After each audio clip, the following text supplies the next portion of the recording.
અંકલેશ્વર નગરપાલિકાની અણધટ, આળસુ અને લાપરવાહ નીતિ વધુ એક વખત ટોક ઓફ ધી ટાઉન બની. વોર્ડ નંબર 1માં આવેલા દીવા રોડ પર આવેલી સંસ્કારધામ સોસાયટીમાં છેલ્લા ઘણા મહિનાથી વરસાદી પાણીના નિકાલ માટે પાઇપલાઇન નાખવાની કામગીરી અધૂરી છોડી દેવાતા સ્થાનિકોમાં ભારે આક્રોશ જોવા મળ્યો હતો. આ અંગે મીડિયામાં અહેવાલ પ્રસિદ્ધ થયા બાદ પાલિકા તંત્ર જાગશે તેવી આશા હતી, પરંતુ તંત્રએ જાગવાની જગ્યાએ માત્ર વેઠ ઉતારી ભ્રષ્ટાચાર પર પડદો પાડવાનો પ્રયાસ કર્યો હોય તેવું ચિત્ર સામે આવ્યું છે. નગરપાલિકાના સત્તાધીશોને કોન્ટ્રાક્ટરની અધૂરી પાઇપલાઇનની કામગીરી ટેકનિકલ રીતે પૂર્ણ કરવાને બદલે પાઇપની ઉપર માટી નાખીને તેને દાટી દીધી છે.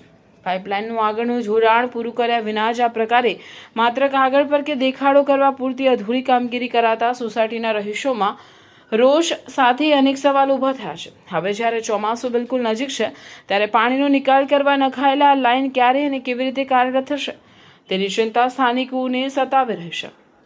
સ્થાનિકોનો આક્રોશ સાથે પાલિકા સામે સવાલ ઊભા કરતા જણાવ્યું હતું કે મીડિયામાં અહેવાલ આવ્યા એટલે પાલિકાએ આવીને લાઇન જોડવાના બદલે તેના પર માટી નાખી દીધી, જેથી કોઈને દેખાય નહીં. આ તે કેવો વહીવટ!